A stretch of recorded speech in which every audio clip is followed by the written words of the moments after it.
Off camera, you remembered a few of the names that we were referring to, one from Dr. Kildare. Yes, that wonderful actor James Whitmore. He was fabulous. Yes, I'm so glad I remembered your name, James. And you also remembered the writer friend of Sidney Sheldon's. Yes, the writer was Jerry Davis. Very, very well-known and prolific and talented comedy writer. Wonderful. Well, let's get back to the story you were telling us from Jeannie about the Laugh-In naval controversy episode. Oh, yes. Well, I don't think anyone had really taken my belly button seriously until George Slaughter wanted to premiere it on Laugh-In. And I think George was the one who told me about the meetings they had at NBC about it. It was either George or Sidney. They thought it was hysterical because they said here was this long oak table with all the suits around it. And it was a very serious meeting talking about my belly button, and whether it should or should not be seen. And it was not, of course. So they denied the request by George Slaughter? They denied my belly button to George Slaughter, yes. But after that, because of all that brouhaha, we did 3 shows in Hawaii. Every girl on the beach, plus the actresses in the show, were wearing bikinis. Guess what? Barbara was in a one-piece tank suit. Jeannie, I mean, not Barbara. Was that sort of an in-joke there for you and the costumers? And no, it was we were set down rules. He talked about rules. That was one of them. We'd never had it before. And if it hadn't come up, I don't think they even would have noticed. But it did. All right. The smoke, Jeannie's smoke, in one shot went under the door into Anthony Nelson's bedroom. And NBC saw it, and the censor said, oh, no, her smoke can't stay in the bedroom. It has to come out again. So we had to reshoot it. Where the smoke went in, he said, Jeannie, get out of here. And then you see the smoke coming out from underneath the door. Too provocative. Well, yes, and they forgot she wasn't a woman, Oh, well. Even though she did look like one, I think that was their qualm. I guess. Well, let's talk about the special effects used on the program. The smoke in the bottle and popping in and out of the scenes. How did those work? Well, we were... Dick Albane was in charge of special effects. Our special effects weren't very sophisticated. We did a lot against blue, which meant that if I was floating in the air, I had to do it alone on a scene with a blue backdrop, and I would be balanced on a piece of very thin board. That's not easy, like that, and then it would look like I was doing that just in the air. We used a lot of wires. The popping in and out of scenes, of course we called it popping. When I disappeared, everyone would have to freeze wherever they were in the scene, and I ran out of the scene, and the director would say, 1, 2, 3, action, and everyone would continue. They were very lucky they had actors who could do that. That isn't easy to do. You have to have some musical, bent to be able to do that. And both Larry and Bill and Hayden Rourke were very good at it. Now you had to do that as well, though, when other genies would come to visit. Yes, or if I did a magical trick and I stayed in the shot. Yes. Was that hard to keep your facial expression just right, frozen in the moment? No, it wasn't. It's fatiguing, but not a difficult thing to do. It is fatiguing, especially at the beginning when they weren't too sure of what they were doing either, and it took forever. And try to hold your arms up like that forever. They finally devised a thing to put under my arms so that I wouldn't go up or down, and I couldn't lean on it, but at least I had some support.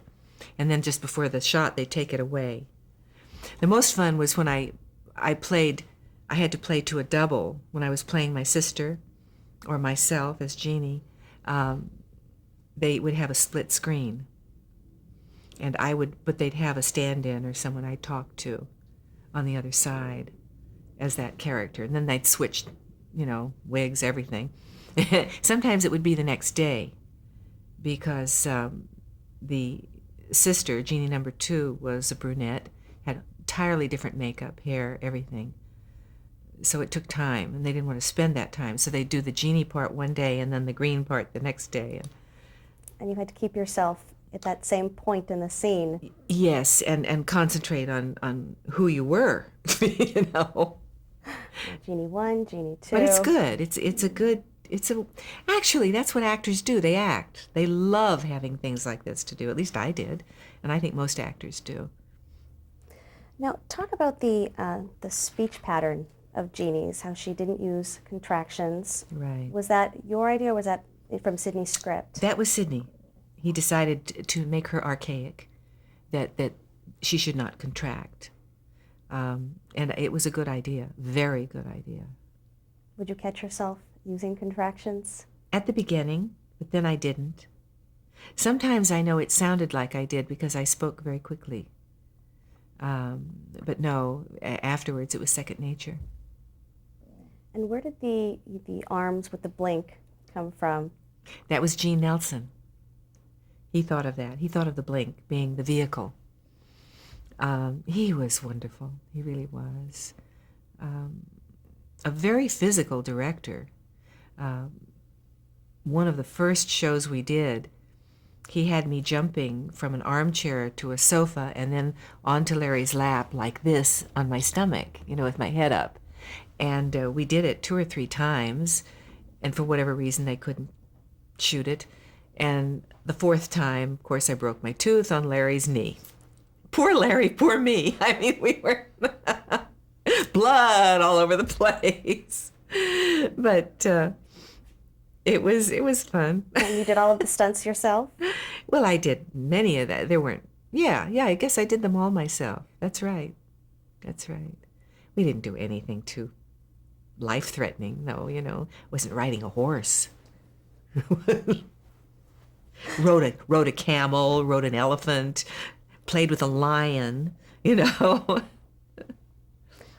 Talk about the sets that were used on the show. Describe them. The sets were, it was always the same, although they changed it after the 2nd and 3rd year. They painted it and refurbished. But it was always an entranceway with a stairs going up to the bedroom, no, it wasn't the bedroom, it was a study up at the top. And his bedroom was off to the right, which would be a different locale. And then the living room, a large living room, and a kitchen that opened onto the living room. And then off of the living room was, because this was Florida, was a large lanai. Now describe the inside of Jeannie's bottle. Oh, well, I had a lot of input to that. I chose purple because I was in a purple phase then, and I thought it would look good with the pink of the Jeannie costume. She had lots of jewels hanging around, many, many pillows. It was a banquette, a circular banquette.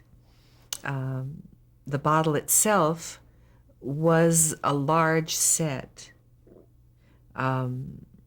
They also had little bits and pieces of bottles, bottle tops, that I could climb out of and look around. And now, actually, how were those sets to work on when you were a miniaturized Jeannie and you're working on a large, life-size, supposedly record player, or sets that are supposedly regular size? It's fun. It's fun. I loved it. It was like being a little girl again and playing house or something. Like the big pencils and pens and the cup that held them, and climbing around the telephone, and peeking around the telephone. It's fun.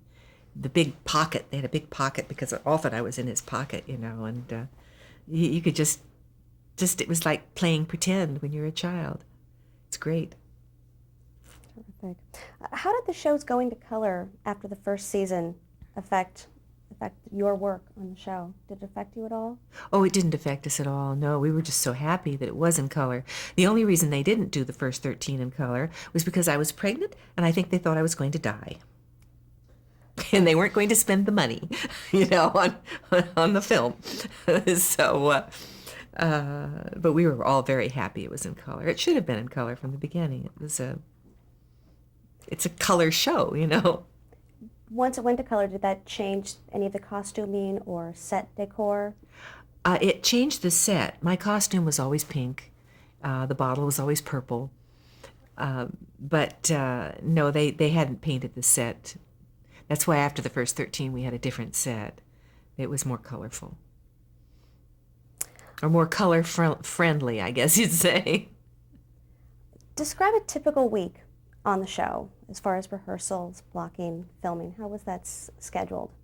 Well, unlike How to Marry a Millionaire, where we went in at 6 in the morning and worked till 8 at night, 5 nights a week, with Jeannie, ostensibly we were to shoot only 3 days, and we had 2 days of rehearsal, which it was true, we did. We'd have a day of prep, which was whatever the magic was. We'd figure it out, whatever I was going to be doing physically. The second day we would read the script and block it. And then Wednesday, Thursday, Friday, shoot. And then at the end of about, I'd say 10 shows, I would come in and do about 2 or 3 days of nothing but the special effects. It was a little easier on me than the other show because I had 2-inch heels. Later on in the season, how did you schedule the special effects shots? Were they all you at the end of the week doing a few days worth? Yes. At the end of 10 shows, we would do it. Oh, okay, and that was the entire run. Yes, we'd do many at one time. Who were some of the writers on the show? Oh boy. Well, Sidney Sheldon. Why didn't you warn me? Because I should know all these people. Did you interact with the writers very often? Were they on the set? Did you see them very often? No, just Sidney. No, just Sidney. Did he come to the set frequently? Oh, yes, he was there a lot. Sidney was very hands-on. Mm-hmm. Well, let's talk about some of the storylines from the show, some of the favorites. The richest astronaut in the world is when Roger discovers Jeannie. Oh, yeah. And steals her. Of course, happy anniversary with your husband, Michael Ansara, your then husband, as the evil blue djinn. Oh, the blue djinn, yes. We finally got him, though. We put him in a vacuum cleaner and threw him in the water in the deep blue sea or something, yes. How was that working with him on your show? Oh, it was fun. It was very strange, though, that blue, it just made him another person. Let's see, the greatest entertainer in the world with Sammy Davis Jr. Oh, yes. He was wonderful. Yeah. How was he to work with? He was great. He was just great. It was fabulous. Let's see, and Milton Berle appeared as well, the second greatest con artist in the world. Yes, that was in Hawaii. Mm-hmm. Now talk about filming on location there in Hawaii. How much of the crew went and how difficult was it to set up the show on a location? A lot of the crew went. I was surprised. I don't know what the union rules were then, but we had a lot of our crew, more than just the key people with us. And it was fun. Michael Ansara was also, he played King Kamehameha in one of those. And let me see, and then Milton Berle, and who was the third? We had a third guest star for the third show. I know, it was the Hawaiian, Don Ho. Don Ho, who I see now all the time when I go back to Hawaii. He and his son, that's right, was in the third. Let's see, Genie, Who's Got the Genie, which was the 4-part Genie in the Safe. Oh, yes. Yes. I'll tell you what I remember about that. It was the first time my mother had come to visit me on the set. And I was in a set that was the interior of the safe with these giant lipsticks and the aspirin bottle, and I think there was a little coin purse, and I was sitting there, and this has never happened to me before or since, but of course my mother's on the set. This would happen. And the flat, the wall of the set, fell over, and it could have killed me. There were some very quick-thinking men there. They all jumped on the back of it and straightened it. But because it fell over, it dislodged a couple of the big lipsticks and hit me on the head, knocked me out. Can you imagine with your mother on the set, all this happening? What did she have to say? Oh, she had no, I didn't know it was this dangerous. I didn't know it was this dangerous.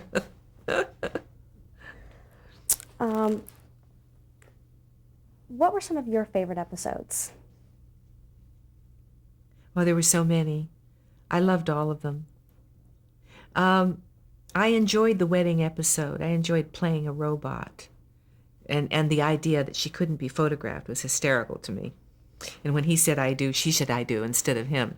You know, things like that were very funny.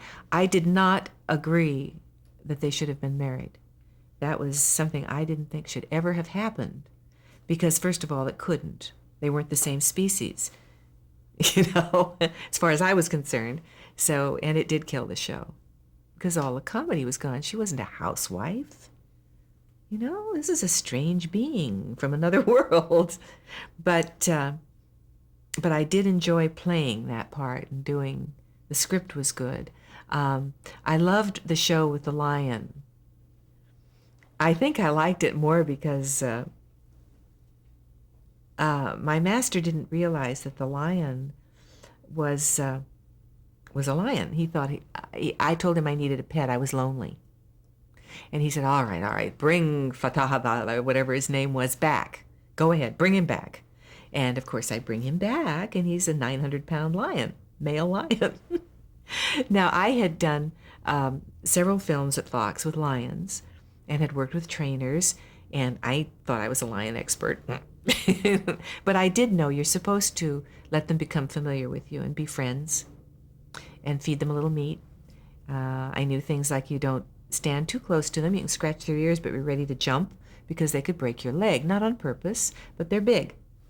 And so the first day the lion worked, I went to Larry and I said, Larry, let's go over and make friends with the lion. And he said, make friends with the lion? I said, yeah, we should go over and feed him a little meat and make friends.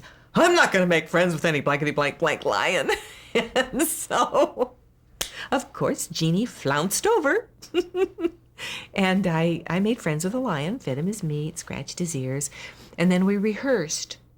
And the scene, I was sitting on the sofa, and Larry was sitting next to me, and I was to blink, and the lion came in over the back of the sofa with his big paws, and at my side, near my thigh, they put a bowl of raw meat. And so we rehearsed this without Larry, and the lion would come in, and he ate the meat, and he'd look around. He was very happy with the camera operator, happy with the gaffer, the lighting guys. The crew was all around. The crew was happy with the lion. Larry came in, sat on the sofa. I blinked. The lion came in, big paws over the sofa, bowl of meat down by my side. Lion ate the meat, looked up, looked over at Larry and went, wow, like that. Well, Larry was gone, and I don't blame him. I don't blame him.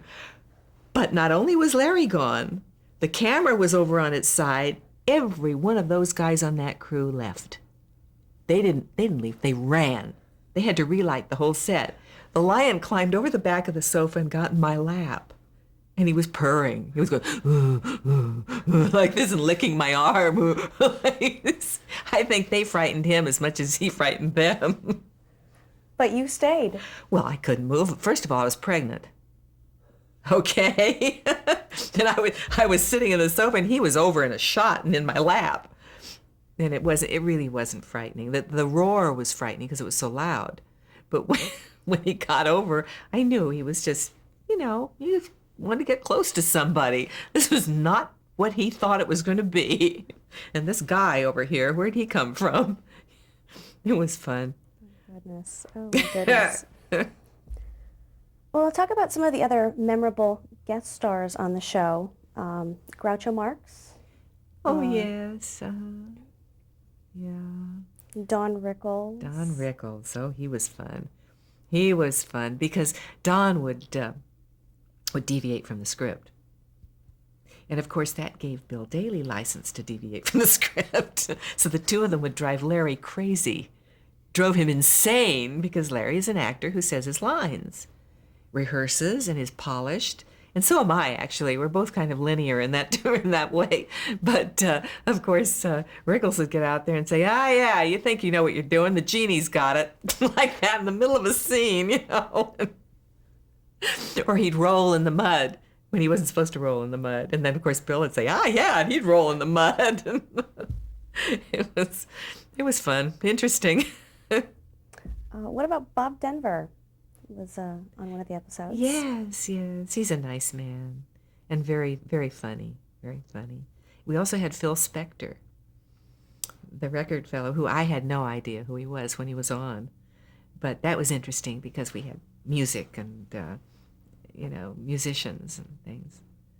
Now you said you didn't agree with the concept of marrying Tony and Jeannie. Whose idea was that?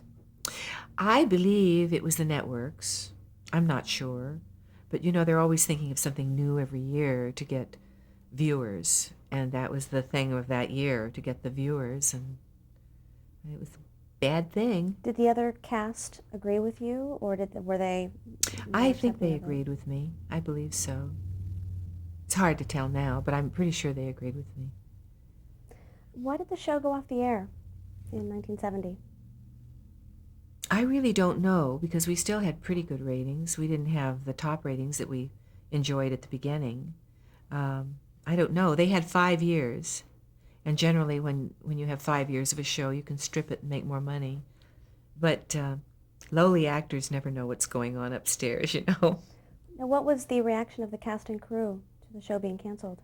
We were all very sad. We were very, very sad. It's tough,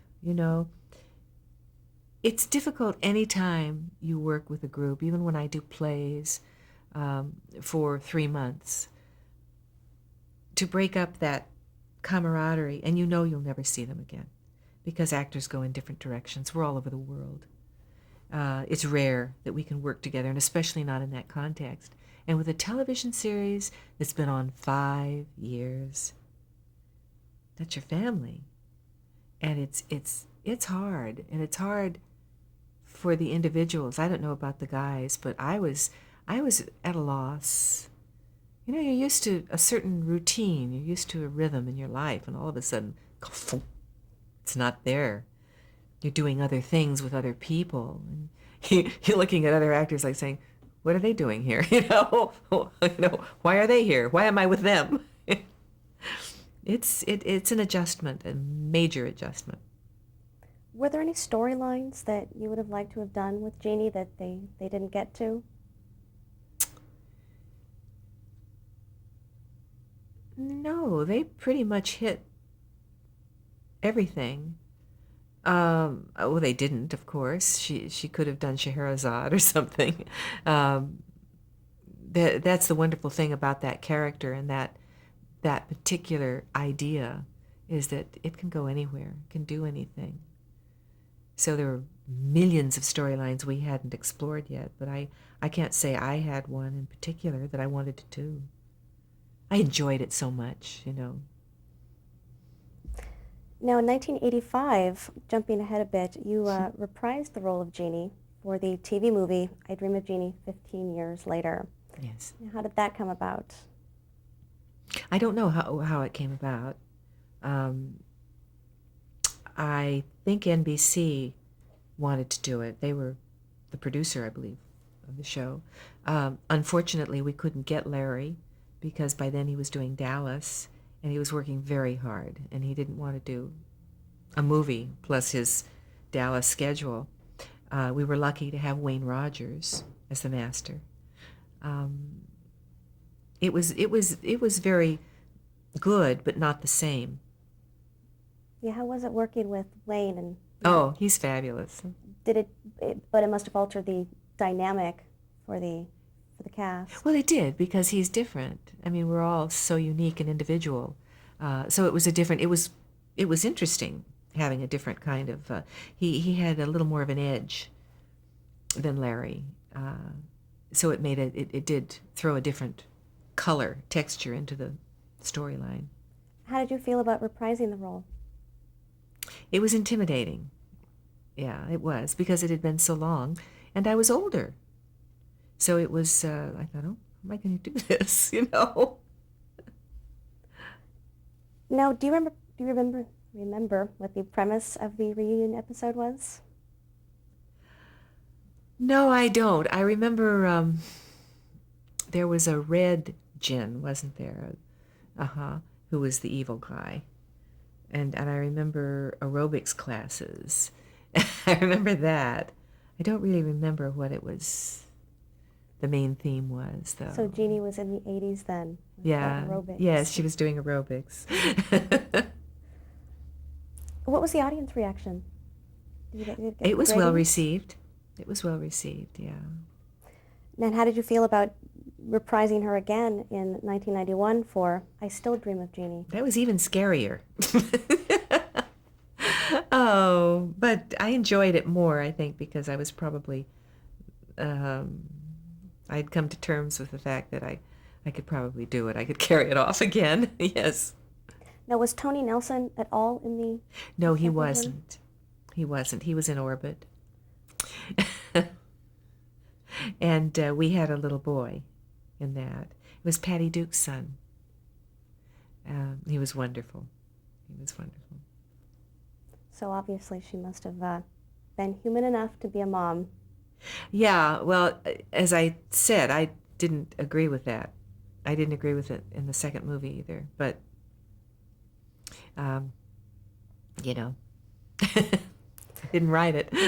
Well, now after Jeannie went off the air, you starred in a number of television movies in that time period. What attracted you to that medium? I was doing television movies while we were doing Jeannie. In fact, between years of filming, I did specials. I did Kismet on ABC. And if you can ever find that, I would be so grateful. I don't have a copy of it, and I really would love to. That was with Jose Ferrar and Anna Marie Alberghetti and for ABC. And I did after Jeannie, let me see, I did a movie with Larry. Howling in the Woods. Howling in the Woods. In fact, Petrie, our director, what was his first name? Daniel? Dan Petrie. I saw him at the Museum of Television and Radio a couple of weeks ago. And we were laughing because the one thing that I really was vivid in my mind, and I finally found that dog that was howling in the woods. It was a very kind of a serious movie, but I baby talk lions, I baby talk dogs, I baby talk cats. I immediately humanized them. They're humans, and I'm talking like this. So I went into the dog. I said, "Come on, it's okay, it's all right." Cut. Don't baby talk the dog. So I told Dan, I remember you telling me, "Don't baby talk the dog." It took me a little while to get used to that. That's great. Well, why don't we stop here and we'll pick up on the next tape. Oh, yeah.